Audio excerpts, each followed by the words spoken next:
सदगुरु कबीर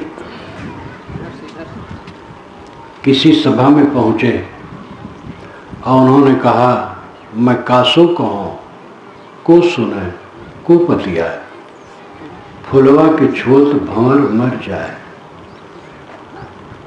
जुतिए न बोइए सिचिए न सोए, बिन डार बिन पात फुल यक होए।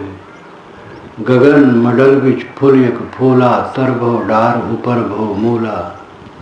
फुल बल फुलल मलिन बल गांथल, फुलवा बिनसिगो भंवर निरासल। कहें कबीर सुनो संतो भाई, पंडित जन फुल रहल लो भाई। मैं कासो कहूँ, किससे मैं कहूँ को सुने, सुनेगा कौन? और सुन भी लेगा तो विश्वास कौन करेगा? को पतियाए, मैं कासो कहूँ को सुने को पतियाए। कबीर साहब का दिल कितना चोखा था, कितना तेज था, कितना अद्भुत था।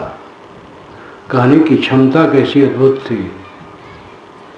मैं कासो कहूँ को सुने को पतियाए, फुलवा के छूत भंवर मर जाए।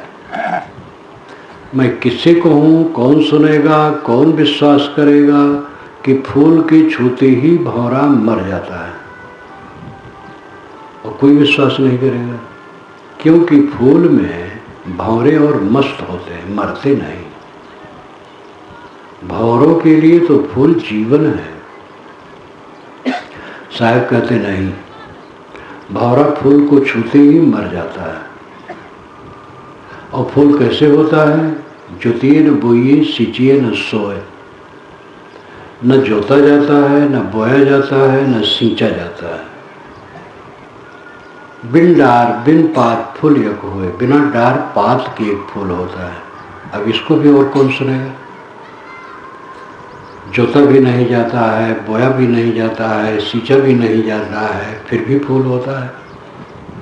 इतनी उठपटांग बातें कौन सुनेगा? जुतिए न बोइए सिंचिए न सोए, बिन डार बिन पात फूल यक हुए, बिना डार पत्ते के वो फूल होता है।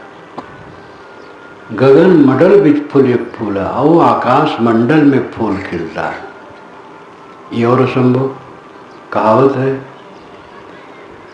आकाश के फूल चाहते हो? व्यंग है, आकाश में फूल नहीं होते। लेकिन साहब कहते हैं गगन मंडल बिच फूल यक फूला। किसी ने कहा, महाराज तो क्या वो पेड़ पौधे कुछ भी नहीं होते? कहे होते भी नहीं। तर भो डार ऊपर भो मूला, उसकी जड़ ऊपर है और शाखाएं नीचे फैली है। ये और उल्टी बात। फूल भर फूलल मलिन भल गांथल, फूल अच्छी तरह से खिले और मालिनी ने उसकी अच्छी माला बनाई, लेकिन फुलवा बिनस को भौर निराश है। फूल बिनस गया, भौरे निराश हो गए। कहे कबीर सुनो संतो भाई, पंडित जन फूल रहल लो भाई। साहब कहते हैं संतो सुनो, पंडित लोग भी इस फूल में लोभाए। छोटा सा पद है और पूरे का अर्थ हो गया। अब इस अर्थ में जो समझ ले वो समझ ले। मैं कासो कहूँ को सुने को पतियाए, फुलवा छूत भंवर मर जाए। वो फूल क्या है? वो फूल है संसार के भोगों की कामना, संसार से सुख पाने की कामना, भोगों की कामना। ये फूल है। और ये फूल प्राप्त करने के लिए जोताना बोना नहीं पड़ता है, सींचना नहीं पड़ता है। बिना डार पत्ते के फूल खिल जाता है और झट से खिल जाता है। आप जंगल में बैठे हैं और कल्पना में पुरुष है, एक सुंदरी स्त्री की कल्पना उसने की। उसके दिमाग में एक सुंदरी खड़ी हो गई, फूल खड़ी हो गई। एक युवती है, कोई स्त्री है, एक सुंदर युवक की उसने कल्पना की। उसके दिमाग में युवक खड़ा हो गया। ये फूल तुरंत फूल खिल गया। और ये फूल गगन मंडल के बीच में खिलता है। गगन मंडल मस्तिष्क, मन में खिलता है। इस फूल की माला मालिनी बनाती है।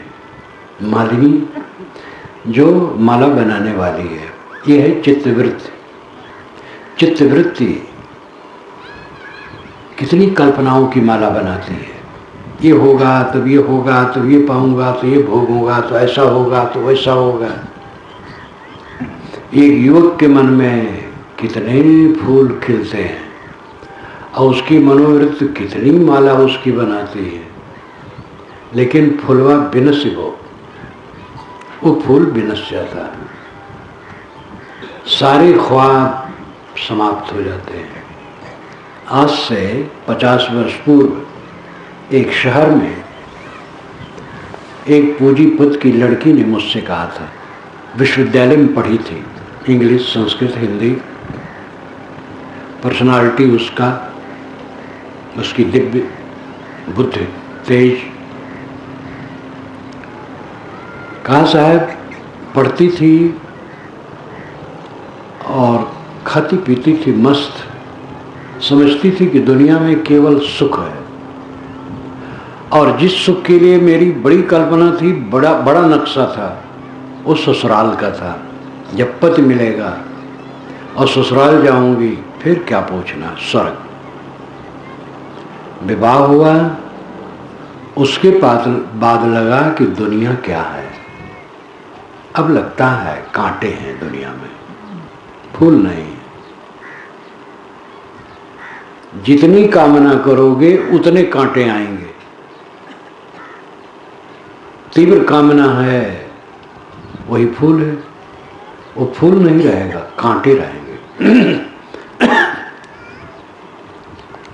हर बूढ़ा इसका आकलन कर सकता है। जब वो जवान था, जवानी आरंभ हुई थी, उसके मन में जो सपने बने थे वो सारे सपने टूट गए। जवान लड़का पढ़ता लिखता है, मैं ये बनूंगा, वो बनूंगा, इतने ऊंचे पद पर जाऊंगा, इतना पैसा मिलेगा, ऐसा कार, ऐसी बंगला, ऐसा बंगला, पत्नी होगी वो ब्रह्मा की बनाई होगी, मेरी उंगलियों पर नाचेगी, उसका यौवन छीड़ नहीं होगा, उसकी जवानी छीड़ नहीं होगी। लड़के होंगे वो मेरी उंगलियों पर नाचेंगे, जो मैं कहूँगा सो करेंगे। न मालूम क्या क्या सोचता है। और कुछ दिन में वो सारी फूलों की मालाएं टूट टूट करके बिखरती चली जाती हैं।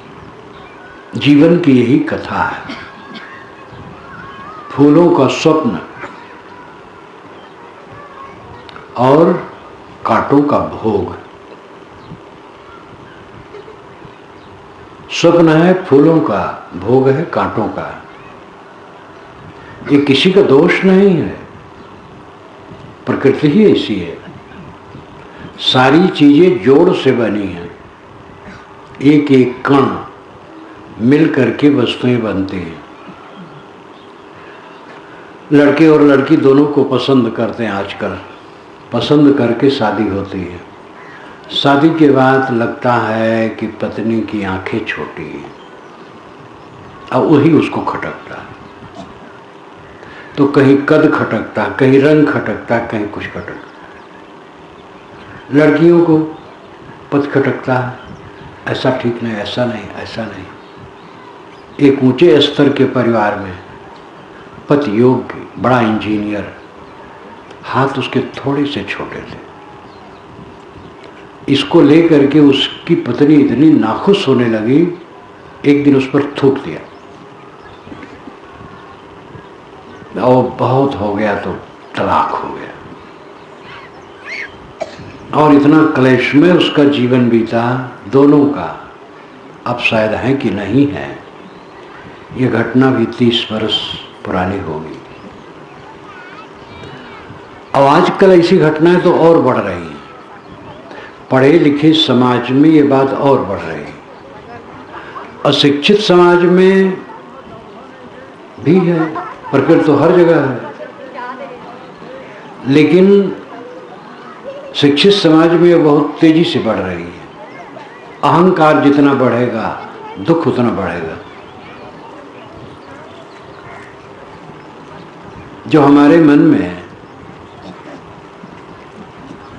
स्वप्न के फूल हैं उन्हें हम थोथा समझें। जीवन की वास्तविकता को समझने की चेष्टा करें। ये मानव जीवन मिला है। मानव जीवन तरने और डूबने की नाव है। डूब जाएं चाहे तर जाएं। तरना है अपने को दुख से बचाना। दुख पैदा होता है वासनाओं में, कल्पनाओं में, कामनाओं में। कामनाओं पर जितना संयम रखेंगे दुख उतना घटेगा। कोई उपाय नहीं है कि हम दुनिया को बदल दें, क्योंकि दुनिया बदलने वाली है अपने आप। उसको हम कैसे बदल देंगे? जवानी ढल गई, जवानी में उसको कैसे लाएं? पत्नी का मन उदास हो गया, उसको कैसे रुचकर बनाएं? उसका मन होगा तो रुचकर करेंगे। लड़का बड़ा होके अलग हो गया, एक ही लड़का है, अब साथ में नहीं रहता है, क्या किया जाए? जैसा है वैसा है। सब चीज तो सब समय बदल रही है। इस पर अपना क्या अधिकार है? नम्र हो जाओ, निष्काम हो जाओ, निर्माण हो जाओ। जिसके लिए जीवन मिला है उस तत्व को समझो। विवेक प्रधान मानव जीवन है। इसमें केवल कमाना, खाना, बच्चे पैदा करना, राग द्वेष करना, कलह करना, मर जाना, ये कोई बात हुई? बड़े धनी हो गए, बड़े विद्वान हो गए, ऊंचे पद पर चले गए, बड़ा ऐश्वर्य हो गया, नेता हो गए, पता नहीं क्या क्या हो गया। लेकिन कुल मिलाकर के इतना ही है, कमाते हैं, खाते हैं, बाल बच्चे पैदा करते हैं, उनसे उलझते हैं, पहले उसमें रीझते हैं, फिर खींचते हैं, पछताते हैं, पछताते पछताते मरते हैं। क्या मतलब है जीवन का? परिवार और साथियों के रूप में जितने लोग मिले हैं सब में सद्गुण देखो, वे सब अच्छे हैं। और जो ऊंच नीच स्थितियां हैं उनसे समन्वय करो। अकबर बादशाह का मंत्री रहीम वो कुछ दिन भाड़ झोंका था। ऐसी विपत्ति आई थी, वो कुछ दिन भाड़ झोंकता था। एक भड़भूज यहाँ भाड़ झोंकने काम करता था। राम एक राजा के पुत्र 14 बरस के लिए वनवास काटे थे। एक सज्जन मेरे पास आए, बुजुर्ग थे, बहुत भावुक थे, कहे महाराज इस दुनिया में मेरे समान कोई दुखी नहीं। मैं समझाना चाहा तो मुझे वो रोकें, महाराज आप न कुछ कही, मेरी बात सुन लीजिए, मेरे समान दुनिया में कोई दुखी नहीं है। तो मैंने कहा कि घर से निकाल दिए गए हो? कि नहीं साहब घर में हूँ। मैंने कहा आपकी पत्नी कहीं खो गई है? कि नहीं साहब साथ में है। हम कहे तो राम से तो ज़्यादा दुखी नहीं हो, वो तो घर से भी निकाल दिए गए थे, उनकी पत्नी भी खो गई थी। तो हंसने लगे। अपना दुख आता है तो लगता है यही सबसे बड़ा दुख है। जीवन में ऊंच नीच स्थितियों का आना कोई रोक नहीं सकता है, परिवर्तन कोई रोक नहीं सकता है। पदार्थों का परिवर्तन, प्राणियों का परिवर्तन और साथी बरातियों के मन का परिवर्तन कोई रोक नहीं सकता है। इसमें जरूरी यह है कि इस वास्तविकता को समझो। संसार द्वंद्वात्मक है। ऑक्सीजन और हाइड्रोजन विरोधी हैं। पढ़े लिखे लोग थोड़ा जानते हैं। ऑक्सीजन प्राणप्रद है, हाइड्रोजन प्राणनाशक है। लेकिन दोनों मिल करके जीवनदायी जल बनता है। ठंड गर्म वायर, विद्युत प्रवाह, प्रकाश जलाता है, पंखा चलाता है, मशीनें बड़ी बड़ी चलाती हैं। नर और नारी दोनों के अंगों की विलक्षणता से परस्पर विरुद्ध है, लेकिन उन्हीं में बच्चे पैदा होते हैं। पुरुष पुरुष से नहीं होते हैं, नारी नारी से नहीं होते हैं, विरोधी अंगों से होते हैं। ये सारा संसार विरोध का घर है। विभिन्नता ही केवल नहीं है, विरोध भी है, और उसी विरोध में सृष्टि चलती और संसार का प्रपंच चलता है। तो जिस धारा में हम हैं वो प्रवाहमय है, प्रवाहमान है, परिवर्तनशील है। उसमें अपने मन के अनुसार प्राप्त करने का हठ न करो। अपने मन को नम्र करो, कोमल करो, सरल करो। जितना संभव हो अपने को निष्काम करो और अपनी सेवा में कहीं कमजोर न रहो, जबरदस्त रहो। जहां जो है सेवा परायण रहे, चुस्त दुरुस्त रहे। जीवन में कर्म की आवश्यकता है, कर्महीन होने से आदमी निकम्मा हो जाता है। ये संसार से हमें बहुत कुछ मिलता है। सूरज से हमें ऊर्जा मिलती है, तारों से, चंद्रमा से प्रकाश मिलता है, समुद्र की लहरों से, हवाओं से, वृक्ष वनस्पतियों से, विभिन्न प्राणियों से हमें बहुत कुछ मिलता है। हमारा कर्तव्य है, हम जहाँ रहें सेवा परायण रहें। जीवन में हमें शांति चाहिए, ये हमारा उद्देश्य है, और कर्तव्य सेवा। सेवा और शांति ये तो बहुत जरूरी है। जीवन में शांति रहे और मेरे द्वारा सेवा अपनी योग्यता के अनुसार होती रहे, और कुछ न चाहे। परिवार की सेवा करो। बूढ़े लोग भी मेहनती रहें, बैठ जाएंगे तो और दुर्बल हो जाएंगे। अपनी शक्ति के अनुसार बूढ़े लोग भी काम करते रहें। सबको कर्मशील होना चाहिए। कबीर साहब ने तो कर्मशीलता का ही उपदेश दिया है। यहाँ तक कहा है, जो कुछ करो सो पूजा, जो करता हूँ पूजा है। जीवन के सारे कर्म पूजा में बन जाए, सेवा से मन न थके। कितने घरों में हैं,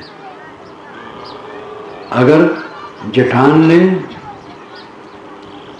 चावल दाल बटलोई में छोड़ दिया है और रोटी बनाना है, तो आशा करती देवरान आटा गूंदे।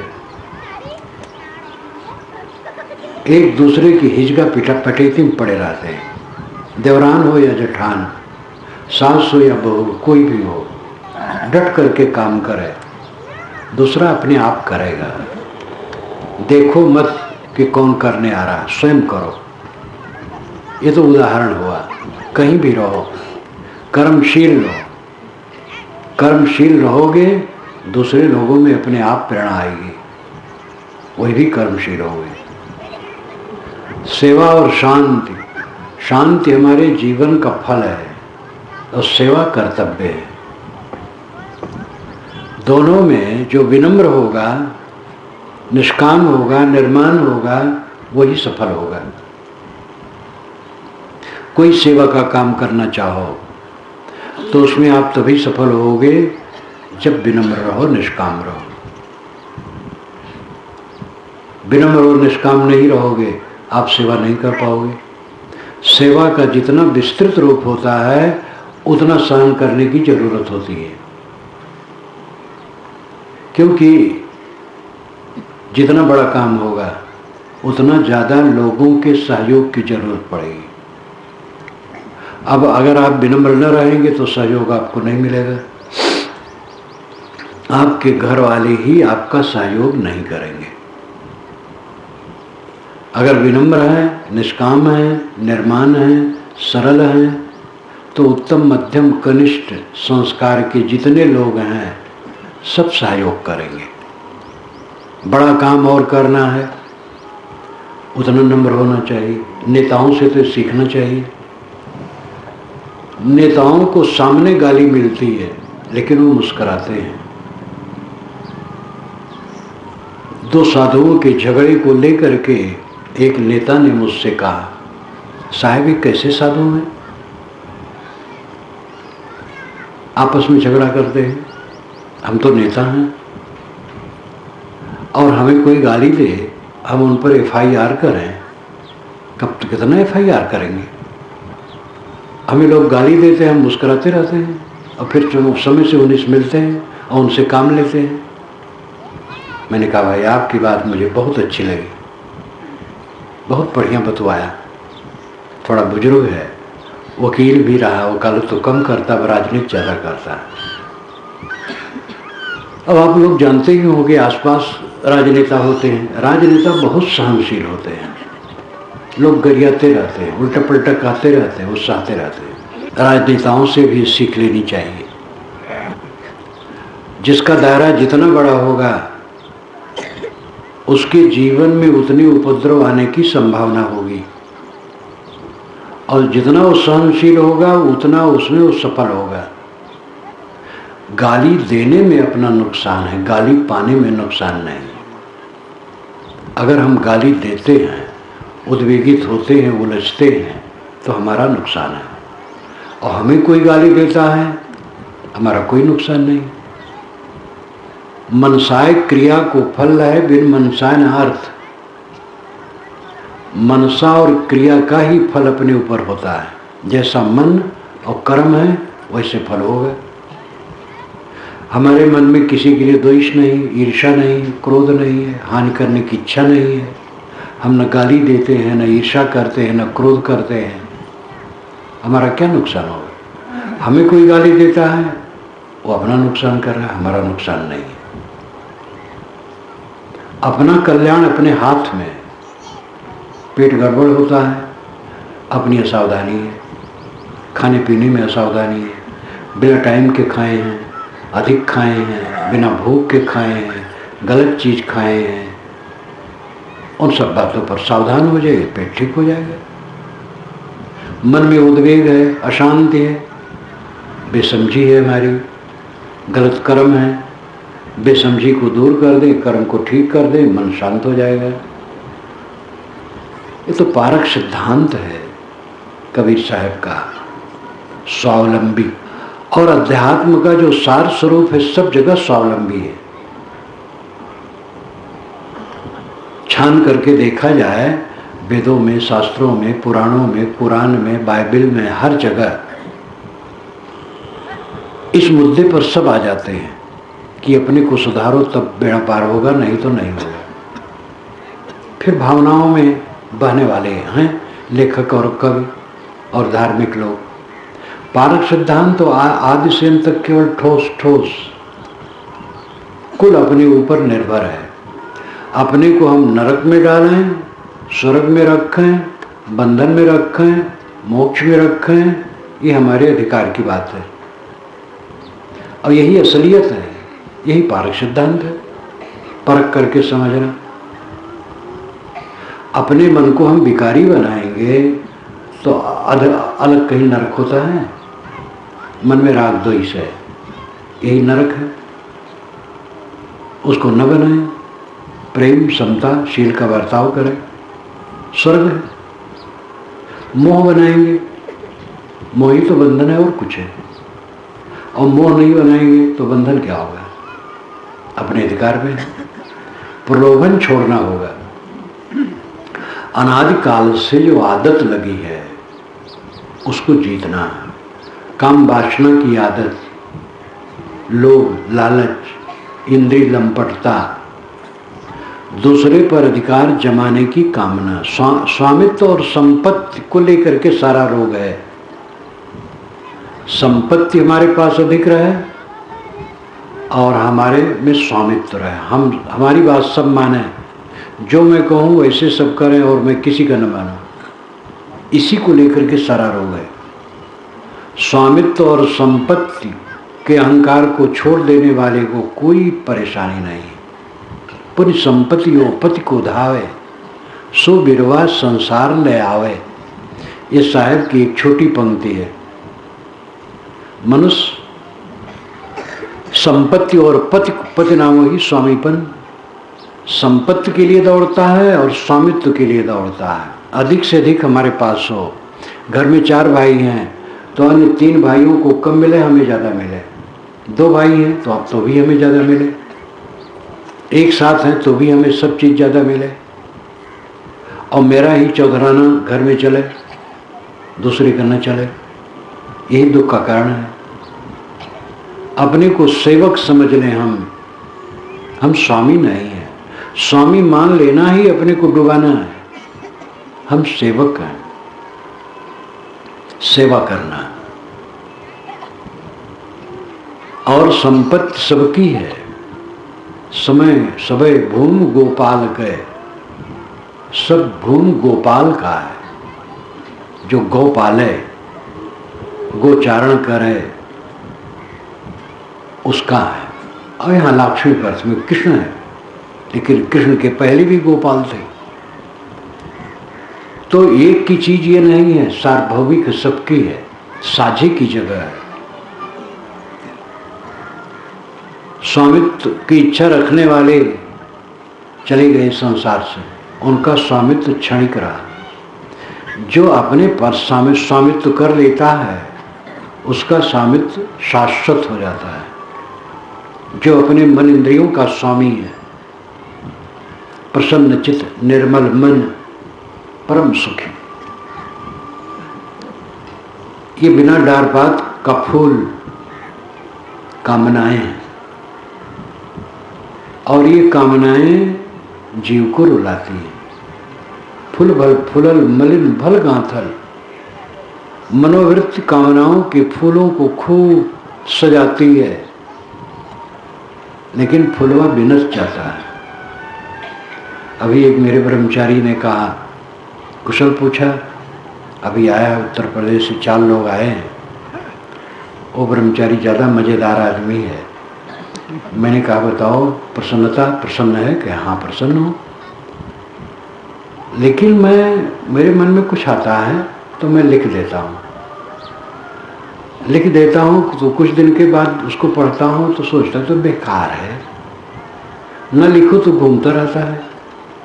लिख देता हूँ तो फिर कुछ दिन में देखता हूँ तो बेकार है, तो मैं जो मन में आता है लिख देता हूँ, और लिखने के कुछ दिन के बाद देखता हूँ तो समझता हूँ कि बेकार है। तो मैंने कहा ऐसे पूरे जीवन का प्रपंच बेकार है। पुरानी बाइबल में एक सभा उपदेशक की कथा है। सभा उपदेशक और राजा है और बड़ा मस्त है। अमुक राजा हुए, उनके पास इतनी भेड़ बकरियां थी, इतने ऊँट थे, इतने वो था, उतना वो था, इतना राजकाज था, इतना सोना चांदी था। वो मर गया, वो कुछ नहीं रह गया, पता नहीं सब कहाँ चला गया। सब व्यर्थ है, सब व्यर्थ है। इस वाक्य को अनेक बार दोहराया गया, सब व्यर्थ है, सब व्यर्थ है, सब व्यर्थ है। अंत में सब व्यर्थ होकर के रह जाता है। अगर कोई जीव शरीर छोड़ करके एक पेड़ पर बैठे और वहीं से अपने पूर्व जीवन को देख पाए तो उसको हंसी आएगी कि मैंने क्या किया और इसमें क्या उलझा रहा। अब कोई मतलब नहीं। विवेकवान पहले से इसको देखता है। जिन बातों को लेकर के लोग उलझते हैं, क्या वो व्यर्थ नहीं रहता? रावण सीता के सौंदर्य को लेके जो उलझा, क्या व्यर्थ नहीं रहा? व्यर्थ ही नहीं रहा, अनर्थ रहा और पूरा विध्वंस हुआ। दुर्योधन जिन बातों को लेकर के उलझा था, 5 पांडव 5 गांव मांगे थे केवल। युधिष्ठिर ने कहा था 5 गांव दे दें, शर्त तो थी पूरा राज लौटाने जो उनका था, नहीं लौटाया गया, कहे 5 गांव दे दें। दुर्योधन ने कहा कि सुई की अग बराबर हम जमीन नहीं देंगे। लेकिन वो व्यर्थ हुआ। उसका अहंकार पूरे परिवार को कटवा दिया और स्वयं भी मारा गया, सब बेकार हो गया। आंख वाला खंभे को देख करके पहले ही से बगल से चला जाता है, टकराता नहीं। अंधा आदमी टकरा करके हटता है। यही फर्क है। देखने का लक्षण है न टकराए, और टकराया तो अंधा है। पत्नी से टकरा गए तो आंख वाले नहीं। ये देवियां अपने पति से टकरा रही हैं तो ये भी आंख वाली नहीं। टकराओ मत। एक पुरुष है, ज्यादा गर्म है, उसकी पत्नी बहुत समझदार है। समय समय से उसका फोन आता है। उसका पुरुष विदेश में भी रहता है, कई वर्षों के बाद आया है। आज ही उसका फोन आया था। मैंने कहा कुशल? कहे हाँ साहब कुशल है। मैंने कहा लड़ती तो नहीं हो? कहे नहीं साहब संभाल रही हूँ। वो बड़े अच्छे हैं, अब यही काम करना चाहते हैं।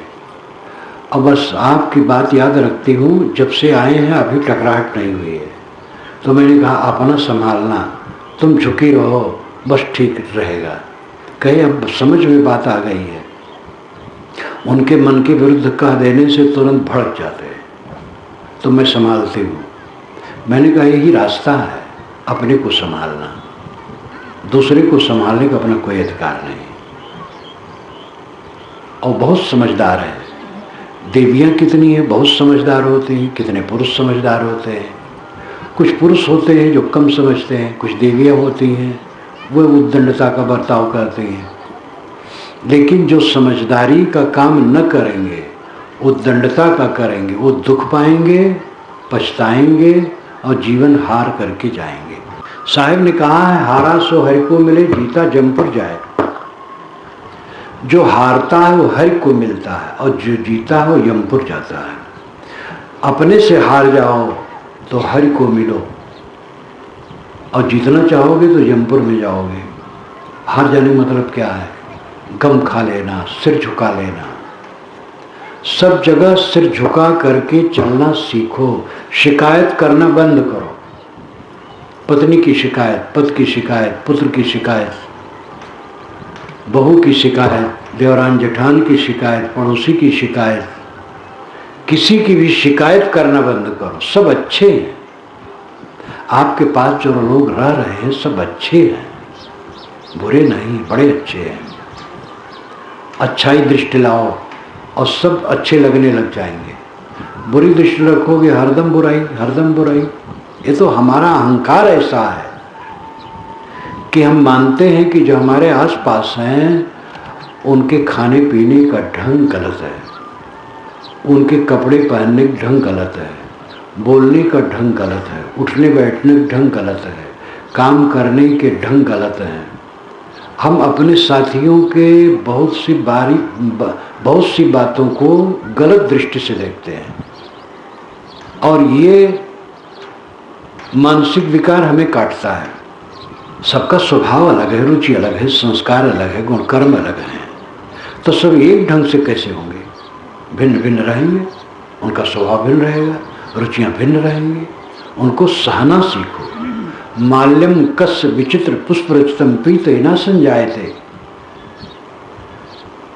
अनेक प्रकार के फूलों की माला किसके मन को प्रसन्नता नहीं देती। एक माला बनाई जाए फूल की और एक ही रंग के फूल उसमें हो, और दूसरी माला हो जो कई रंग के फूलों की है। जो कई रंग के फूलों की माला है वो ज़्यादा सुंदर दिखेगी। इसी प्रकार परिवार में, समाज में जो विभिन्न गुण कर्मों के लोग हैं उससे परिवार और समाज की संपन्नता होती है। परिवार के जितने लोग हैं सबको खड़ा कर दो और सबको बराबर करने के लिए तलवार लो, जो लंबा है उसको काट दो, तो परिवार रहेगा? ऊंच नीच रहेंगे। पहले अपनी उंगलियों को काट करके बराबर करो। सारी उंगलियां ऊंची नीची मोटी पतली हैं, और जैसे वो हैं उसी से उस व्यवस्था बनती है।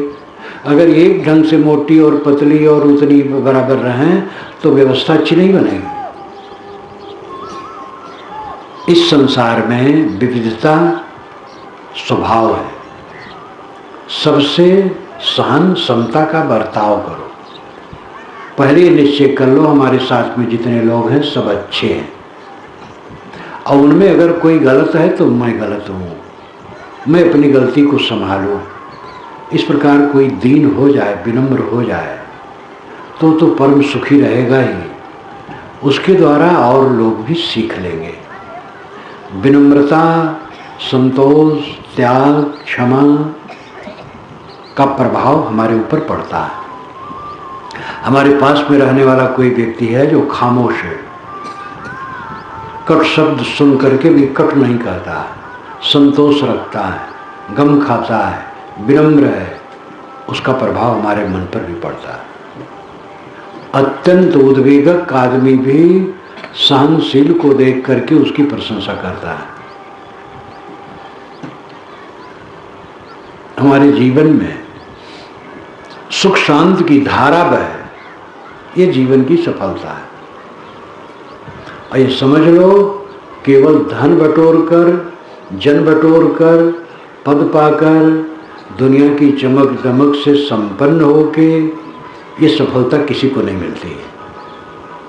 ये तो स्वाभाविक चीज है। चमक दमक तो सब में, झोपड़ी में अपनी चमक है, माल की अपनी चमक है, शहर की अपनी चमक है, देहात की अपनी चमक है, रेगिस्तान की अपनी चमक है, चमक सब में है। यथा प्राप्त स्थिति में अपने को व्यवस्थित कर लेना सबसे बड़ी समझदारी है। ये जो वासनाओं के फूल हैं ये भटकाने वाले हैं। साहब कहते हैं, फुलवा विनस गो भौर निरासल, फूल विनस गया, भौरा निराश हो गए। जो सुंदर सुंदरी युवक युवती दूल्हा दुल्हन बने थे, वही एक दिन खंखमंख, बूढ़े डोकरे, दांत उखड़े, गाल पिचके, आंखें धसी, ढील ढाल पड़े। बच्चों पर शासन करते थे, अब बच्चे से वो डर रहे हैं कि कुछ ऐसा न कह दूं मैं जिससे बच्चे नाखुश हो जाए। फुलवा बिनस गो भौर निराशा। कहें कबीर सुनो संतो भाई, पंडित जन फुल रहल लो भाई। साहब कहते हैं, संतो भाई सुनो, मैं और क्या कहूँ, बड़े बड़े विद्वान इस फूल में लुभाए हैं, बड़े आलिम फाजिल हैं, मगर विषयों के बस होकर उसी रास्ते से आ निकले जिधर नादान घिसता है। बड़े आलिम फाजिल है। आलिम नाम विद्वान, फाजिल का भी अर्थ है ज्ञानी विद्वान। फाजिल के दो अर्थ हैं। फाजिल का अर्थ है अतिरिक्त, एक्स्ट्रा, जिसको सामान्य भाषा में लोग फादिल कहते हैं। फादिल है, शुद्ध शब्द है फाजिल। तो फाजिल का एक अर्थ है अतिरिक्त, अधिक, एक्स्ट्रा, और फाजिल का दूसरा अर्थ है ज्ञानी विद्वान। जैसे विनोद, ये संस्कृत भाषा का शब्द है। विनोद का असली अर्थ है हटा देना, लेकिन विनोद का दूसरा अर्थ है हंसी इत्यादि करना, और यही अर्थ ज़्यादा लोग जानते हैं। वो बड़े विनोदी हैं, उन्होंने विनोद किया, और विनोद का असली अर्थ है हटा देना। इसीलिए खुद विनोद न करो, ये कहते हैं लोग, और तरफ कहते, इधर भी कहते हो, खुद विनोद न करो। खुद विनोद का मतलब है उखाड़ना और अलग कर देना। खोदना उखाड़ना है और विनोद करना अलग अलग कर देना है। तो फाजिल अतिरिक्त और फाजिल विद्वान। बड़े आलिम फाजिल हैं मगर विषयों के वश होकर, बड़े विद्वान हैं लेकिन विषय वासना में डूबे हैं। मन पर संयम नहीं, वाणी पर संयम नहीं, कर्मों पर संयम नहीं, खान पान में संयम नहीं, बात व्यवहार में संयम नहीं। तो जैसे नादान घिस रहा वैसे वे घिस रहे हैं। ये पक्का है कि जो हमारी वासनाओं का फूल है वो धोखे की टट्टी है। और कोई भी अपने जीवन के बीती हुई घटनाओं से ये सीख ले सकता है। जिन जिन चीज़ों में हम आकर्षित हुए हैं उन्हीं उन्हीं चीजों से हमें चांटे लगे हैं और वो आकर्षण व्यर्थ ठहरा है पीछे, उसमें सार नहीं रहा। दुनिया की सारी चमक दमक ऐसे है, धोखे की टट्टी है। देखत सोना लगे सकल जग कांच है, अरे हाँ पलटू जीवन कहिए झूठ तो मरना सांच है। सबसे ज्यादा आकर्षण देहों का, युवक और युवती का, लेकिन उसमें विचार करो क्या है? चाम, गीला चाम लपेटा है, अंदर में टट्टी पेशाब हड्डी मलमूत्र नस रक्त यही सब भरे हैं, और एक उद्वेगक मन है उसमें। कौन सा उसमें आनंद है? समझो और भटको मत। गृहस्थी में हो मर्यादा से रहो, अपनी पत्नी में। पराई नारियों को पिता पुत्र, पराई नारियों को पुत्री बहन और मां समझो, और देवियां पराए पुरुषों को पिता पुत्र भाई समझे। एकदम कड़ा परहेज रखो, संयम से रहो, अपने में भी संयम करो।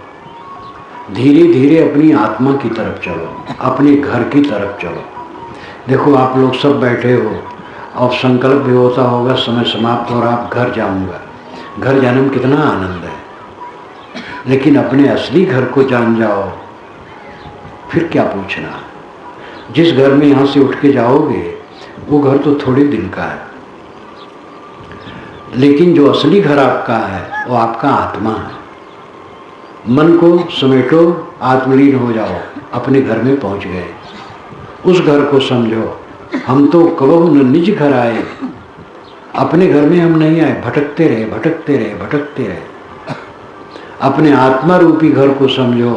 परमात्मा आत्मा से अलग नहीं, सब घट में परमात्मा बैठा है। परमात्मा उसको कहो चाहे आत्मा कहो, भाषा है। आपका अखंड आनंद, आपका स्वर्ग, आपका मोक्ष, आपका निर्वाण और कैवल्य और कल्याण आपके अपने आप में है। और ये तब मिलेगा जब ये फूल के प्रति मोह न हो। इसीलिए साहब कहते मैं कासो कहूँ को सुने को पतिया। ये संसार के लोग सब चिपके हैं फूल में, और उनसे कहो तो नाखुश होते हैं, सोचना समझना नहीं चाहते हैं, और तब समझेंगे कि जब कुछ कर नहीं पाएंगे। दुनिया झूठी है, ये बात आज समझ में नहीं आती है, लेकिन मरने का टाइम होगा तब समझ में आएगी, तब कुछ नहीं कर पाएंगे। अभी अगर समझ लें झूठ झूठा कह डार हो मिथ्या यह संसार, तही कारण मैं कहता हूँ जाते हुए उबार। झूठा है, झूठा करके छोड़ दो, संसार मिथ्या है। साहब कहते इसलिए मैं कहता हूँ जिससे तुम्हारा उद्धार हो जाए। तुम गड़े हो इसमें, धंसे हो, कब तक धंसे रहोगे? ये अपने आप छूट जाएगा। इसलिए इसमें रहते रहते छोड़ के रहो, अनासक्त होकर के रहो। सारे सिद्धांतों मतों मजहबों के आध्यात्मिक उपदेश का सार है निर्लेप होकर के जीना, अनासक्त होकर के जीना। कहीं कबीर ते उबरे जाहि न मोह समाए। साहब कहते इस संसार से वही उबरता है जिसके मन में मोह नहीं समाता है। तो भाई इस बात पर ध्यान दो, फुलवा से सावधान हो। मैं कासो कहूँ को सुने को पति आए, फुलवक छुअत भंवर मह जाए। जुतियन बोइए सिचियन सोए, बिन डार बिन पात फुल युग होए। गगन मडल विच फुल युग फूला, तर भव डारू पर भव मूला। फुल भल फुलल मलिन भल गांथल, फुलवा बिनस गो भवर निरासल। काहे कबीर सुनो संतो भाई, पंडित जन फूल रहा लो भाई। ये वासना के फूल में पंडित लोग भी लोभाए हैं, और यही भटकाव है। इसलिए फूलों से सावधान, इन फूलों में कांटे भरे हैं। जहाँ जहाँ रमणी मानोगे, जहाँ जहाँ मोह करोगे, वहीं वहीं से चाटे खाना है। इसलिए मोह का त्याग करके विवेक पूर्वक समता और शील से सबकी सेवा करो। सिर झुका के रहो, निष्काम रहो, विनम्र रहो, फिर कोई बांध नहीं सकता है। आपको धन्यवाद देते हुए मैं अपनी वाणी को विराम देता हूँ।